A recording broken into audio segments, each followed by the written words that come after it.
My little sister turned me into our violent dad after I protected her from his methods, so I tore our family apart. 6 months later, he sent a man to teach me a lesson. My father was the kindest, most chivalrous gentleman I'd ever met, except only in public, because as soon as the doors were closed, he turned into Kim Jong-un. You see, he had these insane rules that didn't even make any sense, yet me, my mother, and my 4 other siblings were forced to follow them. We couldn't speak at the dinner table unless we were spoken to first. None of our rooms had any doors, other than his bedroom and office, of course. We had to greet him with a hug and a kiss on the cheek LOL as soon as he walked in the door. And if we broke his rules, it's not like he'd hit us or anything. He'd just force us to hold a wall sit position until our faces turned so red we couldn't hold it anymore. Or if he was in a good mood, he'd sit us down at the table in front of the entire family. There, we had to present a slideshow of why we were such disappointments, with a minimum of 10 examples. And each family member had to contribute too. But I never really thought it was that bad,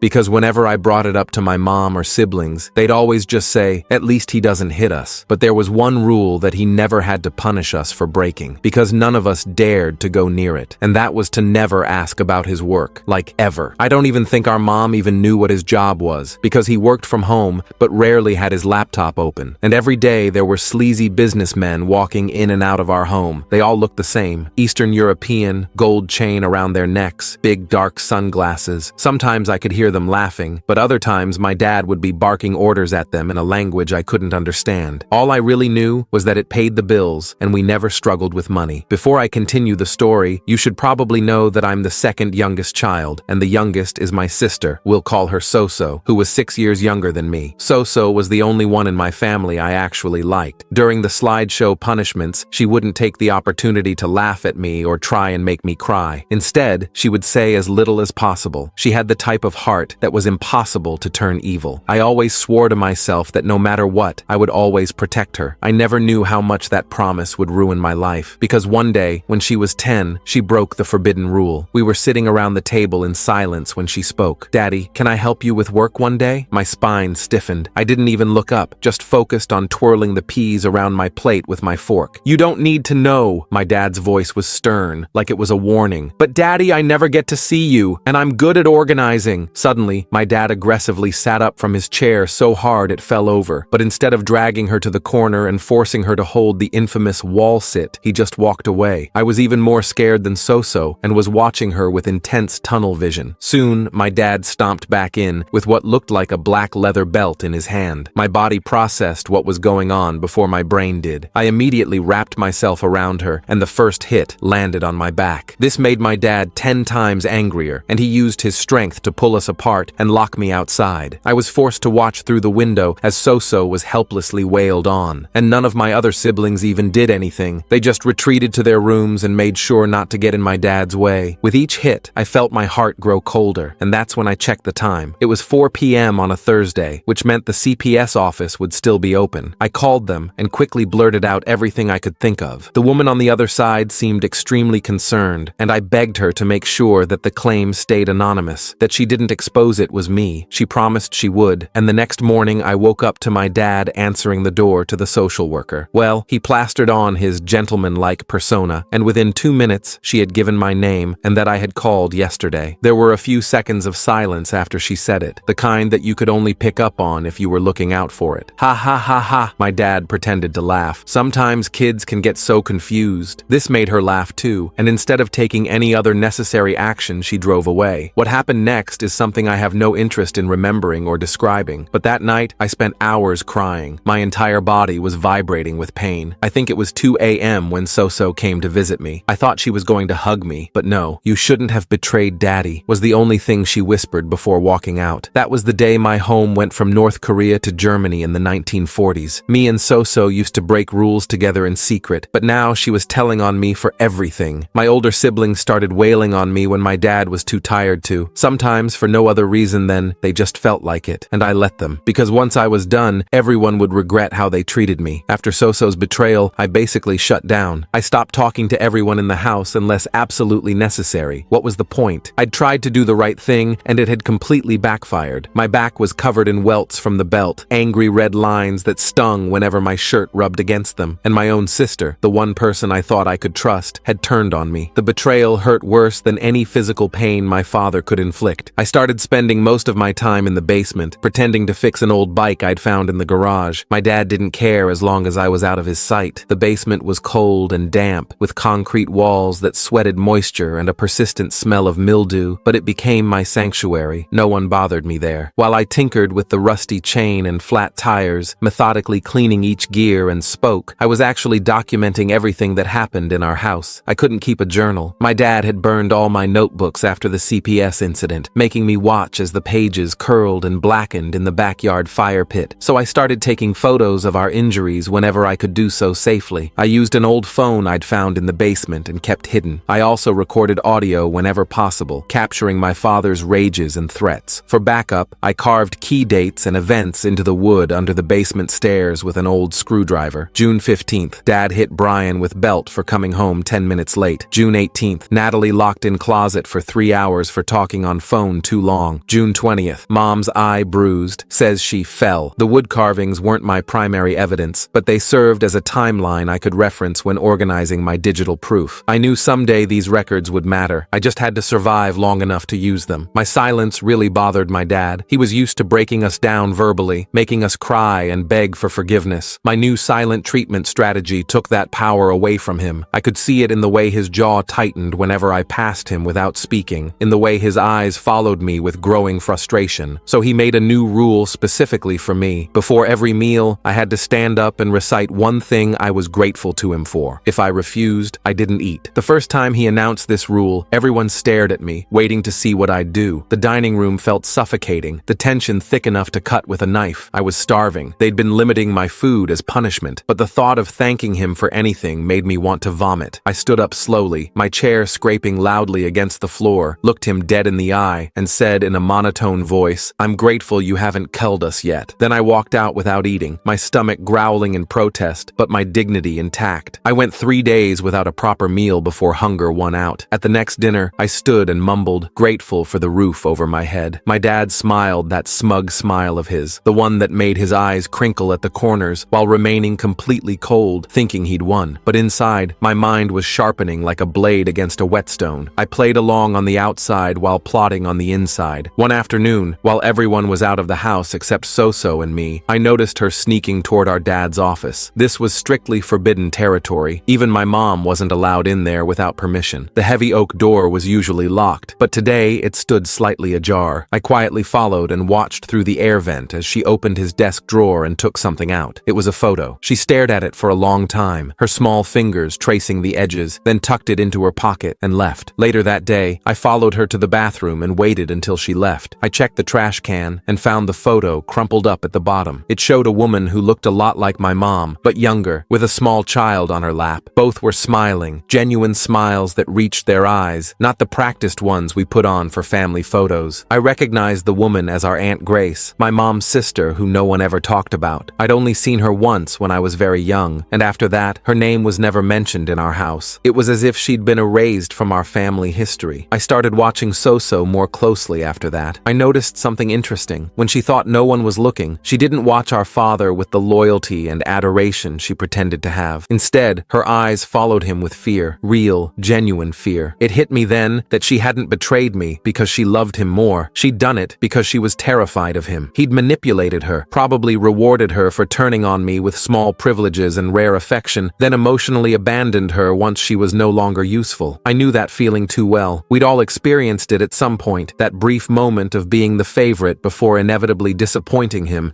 and being cast aside. That's when I made a silent pact with myself. I would bring this whole house of cards down, but only if I could get Soso out first. She was still young enough to recover from all this. The rest of us were probably already too damaged, our personalities warped by years of walking on eggshells and navigating his unpredictable moods. I started by trying to build a rapport with Brian, my second oldest brother. At 19, he was the most insecure of my siblings, always living in William's shadow. One day, I caught him alone in the garage smoking a cigarette, another forbidden activity in our house. The smoke curled around his face as he leaned against my dad's pristine workbench, looking both defiant and terrified. Instead of threatening to tell on him, I just asked for one. He was so surprised he actually gave me one, his eyebrows shooting up in disbelief. We smoked in silence for a few minutes, the shared rebellion creating a tentative bond between us, before I casually said, "Remember when you used to play football in middle middle school? You were pretty good, Brian shrugged, flicking ash onto the concrete floor. Yeah, well, Dad made me quit. Why? You could have gotten a scholarship or something. Said it was taking too much time away from my studies, Brian mumbled, but I could see there was more to it. His eyes darkened, and he took another long drag of his cigarette. Over the next few weeks, I kept finding ways to talk to Brian alone. I'd feed him small doubts. Weird how Dad never lets anyone meet his work friends, right? Or, don't you think it's strange that William gets a car, but you have to borrow Mom's minivan? Each comment was like a small chisel, chipping away at the foundation of lies our father had built. Eventually, Brian started opening up. One night, as we sat on the back steps watching fireflies blink in the darkness, he admitted he was scared of our dad, that he only joined in hurting me because he was afraid of becoming the target himself. His voice cracked as he confessed this, shame and fear mingling in his words. Then he told me something interesting. He'd once recorded an argument between our parents, just in case. He wouldn't tell me what was on it, but I could see it was something big. I'll trade you, I offered. I know where Dad keeps his stash. Brian's eyes widened. What stash? His devil's lettuce. It's in the fake air vent in his office. I've seen him get it when he thinks everyone's asleep. This was our dad's hidden vice, the thing he indulged in while preaching strict moral values to us. Brian was shocked, his mouth actually hanging open. I promised to show him proof if he'd let me hear the recording. He agreed, the prospect of catching our father in hypocrisy too tempting to resist. The audio was better than I could have hoped for. It was our dad screaming at our mom, threatening to make her disappear like her sister if she ever questioned him again. There was the sound of something breaking, then our mom crying, her sobs muffled as if she was trying to stay quiet. It was damning evidence of the monster behind the mask. Can I have a copy? I asked Brian. He hesitated, fear flashing across his face. If Dad finds out, he won't, not from me. Brian eventually agreed. I made 3 backup copies and hid them in different places, under a loose floorboard in the basement, behind a cracked tile in the bathroom, and inside a hollowed-out soap bottle I kept in my backpack. I wasn't taking any chances. I started collecting more evidence. I recorded our dad on my phone during one of his rages, hiding the device under a pile of clothes while he screamed at Natalie for wearing a skirt he deemed too short. I took photos of bruises on my arms and legs, documenting the evolution from angry purple to sickly yellow-green. I even managed to capture audio of him bragging to someone over speakerphone about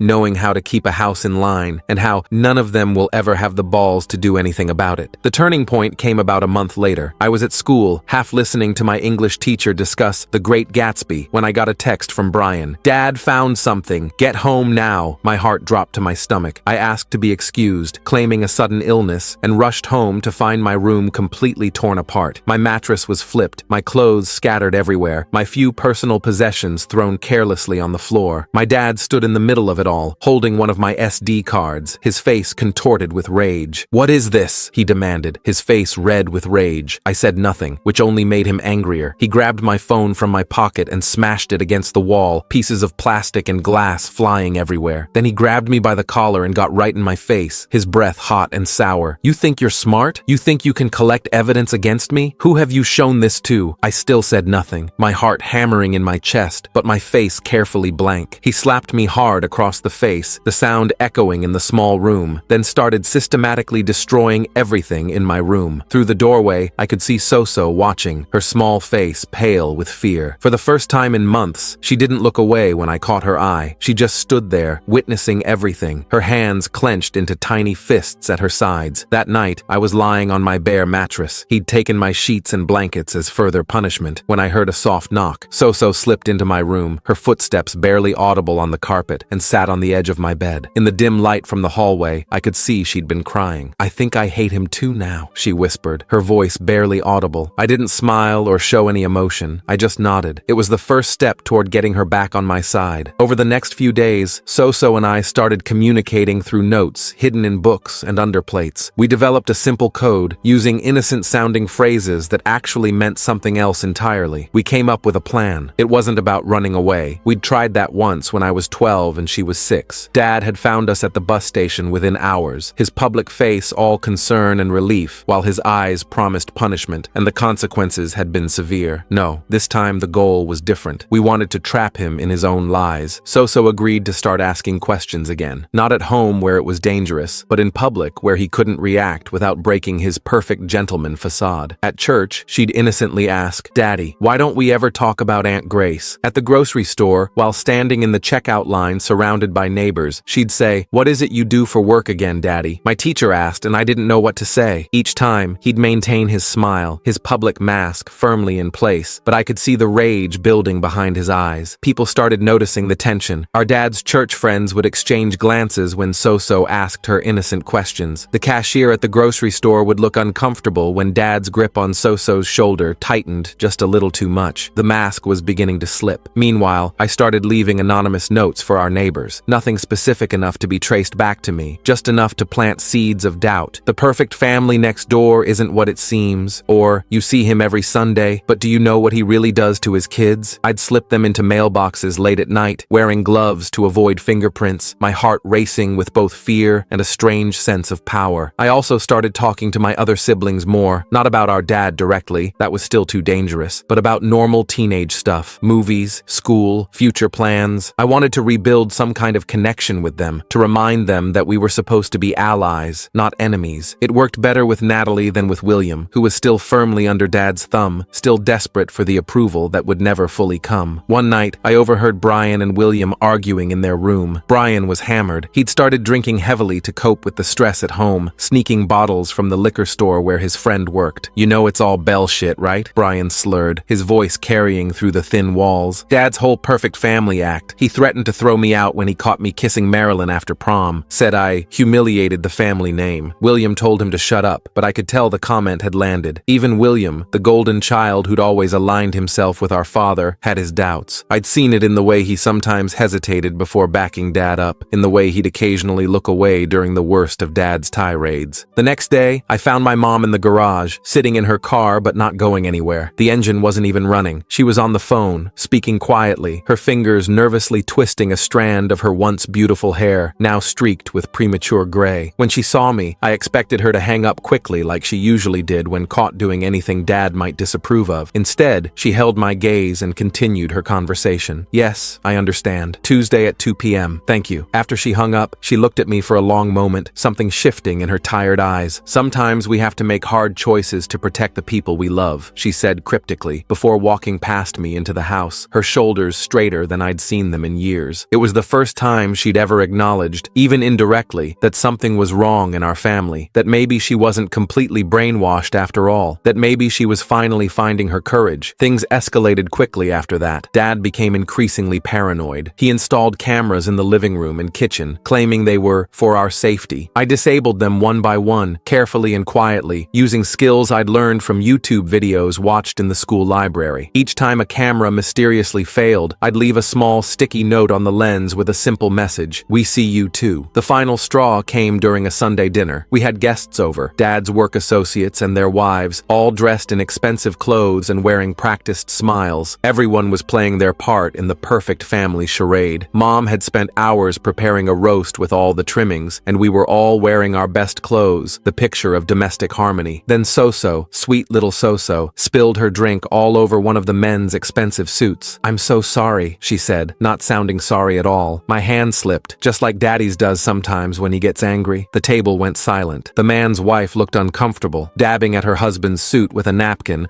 while avoiding eye contact with anyone. Dad's face turned that dangerous shade of red I knew too well. "Kids say the darndest things," he laughed, but it sounded hollow, strained. "So-So, why don't you go help your mother in the kitchen?" "But I haven't told them about the secret room yet," So-So continued innocently, her eyes wide with fake naivety. "The one in your office where you keep all the—" Dad stood up so quickly, his chair fell backward with a loud crash. "That's enough!" he shouted, his perfect mask completely shattered. The guests looked shocked. Dad never raised his voice in public, ever. It was one of his unbreakable rules. Appearances must be maintained at all costs. "I think we should go," one of the men said, standing up and motioning to his wife. The others quickly followed suit, murmuring awkward excuses as they gathered their things. After they left, Dad was livid. He grabbed So-So by the arm and started dragging her toward his office, his fingers digging into her small arm hard enough to leave bruises. I knew what was coming, the belt, or worse. But before he could get her through the door, Brian stepped between them. "Let her go," Brian said, his voice steady despite the fear I could see in his eyes. "Get out of my way," Dad growled, his voice low and dangerous. "No," Brian said simply. Dad looked around at all of us. Mom had come in from the kitchen, wiping her hands on her apron, her face pale but determined. Natalie stood in the corner, her arms wrapped around herself. Even William looked uncomfortable, shifting his weight from foot to foot. For the first time, Dad was facing shouting united resistance. He released Soso's arm and stormed out of the house. We heard his car screech out of the driveway, the tires leaving black marks on the concrete. That night, we had a family meeting, the first real one ever. We gathered in the living room, the space feeling different without Dad's oppressive presence. Mom admitted she'd been talking to a lawyer about divorce options. Brian played his recording for everyone. I showed them my documentation, the photos, recordings, and the timeline I'd carved under the basement stairs. Natalie confessed she'd been saving money from her part-time job, planning to escape as soon as she turned 18. Even William admitted Dad had hit him once when no one else was home. We stayed up late, talking honestly for the first time in years, the words pouring out of us like water from a broken dam. The next morning, Dad still hadn't come home. Mom called a locksmith to change all the locks. She also called her sister Grace, who apparently had been trying to reconnect for years, but Dad had prevented it. 2 days later, Dad finally showed up with police officers, claiming we'd locked him out of his own house, but Mom was ready. She showed the officers the photos of our injuries, played Brian's recordings, and explained the situation calmly. The officers advised Dad to leave peacefully and handle it through proper legal channels. As he was leaving, I caught his eye. For a moment, I saw something I'd never seen before. Fear. He was afraid of me, of what I knew, of what I could prove. "This isn't over," he said quietly as he walked past me. "You're right," I replied. "It's just beginning." I wish I could say everything got better immediately after that, but real life doesn't work that way. Mom filed for divorce. Dad hired an expensive lawyer and tried to paint her as unstable. He claimed all our evidence was fabricated. He even tried to get custody of Soso, knowing she was the one we all wanted to protect most, but he underestimated how much we'd all changed. Mom wasn't the scared, submissive woman she'd been. Brian and William testified about the abuse they'd witnessed and experienced. Natalie shared her journals documenting years of psychological torture, and I presented my digital evidence, the photos and audio recordings, along with the carved timeline from under the basement stairs. Most importantly, Soso stood up in court and told the truth about everything, how Dad had manipulated her into betraying me, how he'd promised to love her more if she reported on everyone else, how he'd then abandoned her emotionally when she was no longer useful. Dad's perfect mask crumbled completely under the weight of all that truth. The judge granted Mom full custody of all minor children and a restraining order against Dad. It's been 6 months since then. We're still dealing with the aftermath. Mom's in therapy, and so are all of us kids. We moved to a smaller house across town, away from the memories. Soso and I are rebuilding our relationship. It's not perfect. I still have moments where I remember her betrayal, but we're getting there. She leaves me little drawings under my pillow sometimes, her way of saying sorry. Brian stopped drinking and started community college. William is learning how to exist without Dad's approval driving his every decision. Natalie is applying to colleges out of state, excited to start fresh somewhere new. As for me, I still have nightmares. I still flinch at loud noises. I still have trust issues that will probably take years to work through. But for the first time in my life, I'm not afraid all the time. I can speak at the dinner table without permission. I have a door on my bedroom that I can close whenever I want. Small freedoms that most people take for granted, but to me, they're everything. Last week, I finally fixed that old bike in the basement. I rode it around the neighborhood, feeling the wind on my face, going wherever I wanted. No rules, no punishments, no fear. I'm not healed or whatever, but I'm free, and right now, that's enough. I finally fixed that old bike in the basement. I took it out for a ride around the neighborhood,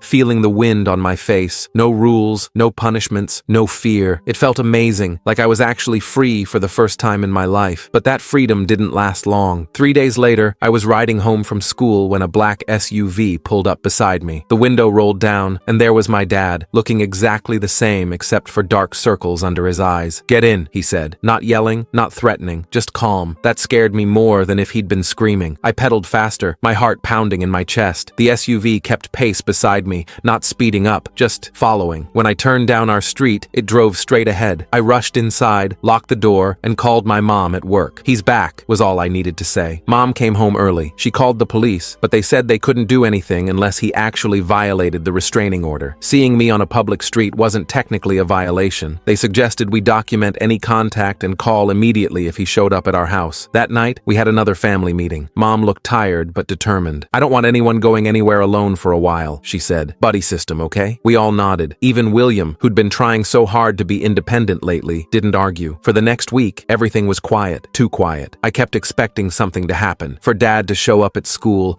or for one of his sketchy business friends to approach us, but nothing did. I almost wished something would happen, just to break the tension. Then Soso came home from school with a small gift-wrapped box. A man gave this to me at recess," she said, her voice small. "He said it was from Daddy." Mom called the school immediately. They checked the security cameras, but the man had stayed just off school property, where the cameras couldn't see. The principal apologized and promised to alert all staff, but the damage was already done. Dad had found a way to reach us. We didn't open the box. Mom took it straight to the police station. They x-rayed it and found it contained a small teddy bear with a voice recorder inside. When they pressed its stomach, my dad's voice came out, "I miss you, princess. Daddy's coming home soon." The police officer looked uncomfortable. "It's creepy, but not technically threatening," she explained. "We can document it, but you can't do anything," Mom finished, her voice flat. I was getting really sick of hearing that. That night I couldn't sleep. I kept thinking about how Dad had always been 2 steps ahead of everyone, how he'd managed to manipulate an entire social worker into believing him over me, how even now, with a restraining order in place, he was finding ways to mess with us. Around 2 a.m., I heard a soft knock on my door. It was Brian. "Can't sleep either?" he asked, sitting on the edge of my bed. I shook my head. We sat in silence for a few minutes, both lost in our own thoughts. "You know what I keep thinking about?" Brian finally said. "All those guys who used to come to the house, Dad's business associates. What if they're still working with him?" I hadn't thought about that. Dad's mysterious job, the Eastern European guys with gold chains, the stacks of cash, whatever he was involved in, it wasn't just him. He had connections. "We need to figure out what Dad actually does for work," I said. Brian nodded slowly. "I might know someone who can help." The next day, Brian introduced me to his friend Logan, who worked at the same liquor store where Brian used to get his booze. Logan was a few years older, with a sleeve of tattoos and a perpetual 5 o'clock shadow. Turned out, Logan's dad was a private investigator. "He mostly does cheating spouse cases," Logan explained, "but he's good at finding information on people. I can ask him to look into your dad if you want." I hesitated. We didn't have much money, and PIs weren't cheap. "He might do it for free," Logan added, seeming to read my mind. "He hates abusers. His mom was in a bad situation when he was a kid." 2 days later, Logan's dad agreed to help us. He was a stocky guy named Ralph, with a receding hairline and kind eyes that didn't match his tough appearance. He asked us a bunch of questions about Dad: full name, birth date, previous addresses, what kind of car he drove, names of any associates we could remember. "I'll see what I can dig up," he promised. "In the meantime, stay alert. Document everything." A week passed with no word from Ralph and no sign of Dad. I was starting to think maybe he'd given up, moved on to terrorize some other family. Then Natalie came home from her part-time job at the library looking pale. "Dad was there," she said, her voice shaking. "He didn't approach me or anything. He was just sitting at a table reading a newspaper. When he saw me notice him, he smiled and left." The next day, William spotted him at his track meet. The day after that, Mom saw him at the grocery store. He never approached, never violated the restraining order. He was just there, watching, letting us know he could get close anytime he wanted. We were all on edge, jumping at every noise, checking over our shoulders constantly. Mom started talking about moving to another state, maybe staying with Aunt Grace for a while. I wasn't opposed to the idea, but something told me running wouldn't solve our problem. Dad would just follow us. Then Ralph called. He wanted to meet in person, said he had information he couldn't share over the phone. We met him at a diner across town, away from our usual hangouts. "Your father's into some shady stuff," Ralph said without preamble, sliding a folder across the table to my mom. "Money laundering mostly. He takes cash from some Eastern European guys, probably substance money, though I couldn't confirm that, and runs it through a series of shell companies. Makes it look legitimate." Mom's hands trembled as she opened the folder. Inside were photos of Dad meeting with various men, documents showing company names I didn't recognize, and printouts of bank statements with large deposits and withdrawals. "Is this enough to get him arrested?" Mom asked. Ralph shook his head. "Not on its own. This is circumstantial. You'd need hard evidence, documents with his signature, recordings of him discussing the transactions. And even then, these guys have expensive lawyers." I felt deflated. We finally knew what Dad did, but it didn't help us. "There's something else," Ralph added, his voice lowering. "Your dad's been making calls to a guy with a record for violent offenses. 3 calls in the past week." Mom went very still. "You think he's hiring someone to hurt us?" "I think you should be careful," Ralph said, "and maybe consider that moving out of state idea sooner rather than later." That night, we started packing. Mom called Aunt Grace, who immediately offered her guest house. We'd leave in 3 days, as soon as Mom could get time off work. In the meantime, we implemented even stricter safety measures. No one went anywhere alone. All doors and windows were double-checked before bed. We even took turns staying awake at night, keeping watch. On the second night, it was my turn to stay up. Around 3 a.m., I heard a noise from the backyard, a soft scraping sound, like someone trying to be quiet, but not quite managing it. I woke Brian without making any noise, just a hand over his mouth and a finger to my lips. He understood immediately, grabbing the baseball bat he'd started keeping under under his bed. We crept to the window and peered out. In the dim glow of the security light, I could see a figure by our back door, fiddling with the lock. It wasn't Dad. This guy was bigger, burlier. One of his business associates, maybe. Or the guy with the violent record that Ralph had mentioned. Brian called 911 while I woke everyone else. We huddled in Mom's room, the door barricaded with her dresser, listening to the sounds of someone trying to break in. The minutes stretched like hours as we waited for the police. I held so close, feeling her small body trembling against mine. Finally, we heard sirens. The noise at the back door stopped abruptly, followed by the sound of running footsteps. By the time the police arrived, the intruder was gone. The officers took our statement and looked at the back door, which had several fresh scratches around the lock. They promised to patrol our street more frequently, but said the same thing they always did. Without catching someone in the act, there wasn't much they could do. We left for Aunt Grace's the next morning, not even waiting for Mom's time off to be approved. She called her boss from the road, explaining the situation. We drove straight through, stopping only for gas and bathroom breaks, constantly checking to make sure we weren't being followed. Aunt Grace lived in a small town about 6 hours away. Her house was at the end of a long driveway, surrounded by trees, with a separate guest house in the back. It was peaceful, isolated, safe. For the first time in weeks, I felt like I could breathe. We stayed there for almost a month. Mom found a job at a local doctor's office. We enrolled in the local schools. Slowly, we started to relax, to believe that maybe we really had escaped. Then one evening, as we were all having dinner with Aunt Grace, headlights swept across the front windows. A car was coming up the driveway. "Are you expecting anyone?" Mom asked Grace, her voice tight with fear. Grace shook her head, already moving to lock the front door. We all froze, listening to the sound of a car door slamming, then footsteps on the porch. The doorbell rang, followed by a knock. "I know you're in there," called a voice that wasn't my father's. "I just want to talk." Brian peered through the curtains, then let out a breath. "It's Ralph," he said. We let him in, all talking at once, asking how he'd found us, why he was here. "Your dad's been arrested," Ralph said once we quieted down. "Thought you'd want to know." It turned out that after we left, Ralph had continued digging into Dad's business dealings. He'd found enough evidence to take to the FBI, who'd been investigating the Eastern European guys for years. They'd set up a sting operation,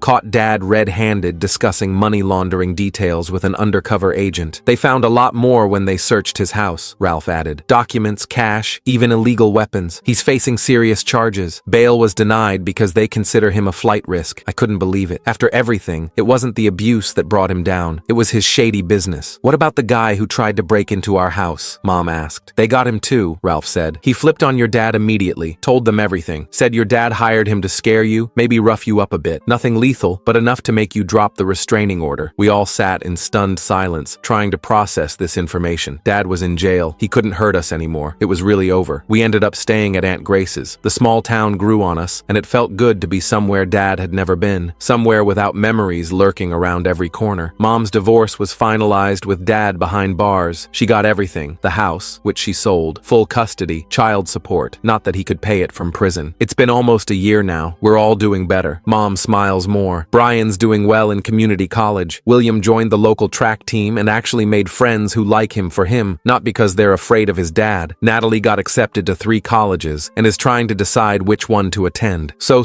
is thriving in her new school, where no one knows our history. As for me, I still have bad days. I still wake up sometimes thinking I hear Dad's footsteps in the hallway. But those moments are getting less frequent. I've started talking more in my therapy sessions, actually dealing with stuff instead of just going through the motions. Last week, I found an old bike in Aunt Grace's garage. It needed work. New brakes, oiled chain, patched tires. I spent a few days fixing it up, using the skills I'd learned on that other bike in our old basement. When it was ready, I took it for a ride through town, feeling the wind on my face, going wherever I wanted. No rules, no punishments, no fear, just freedom. And this time, I know it's going to last.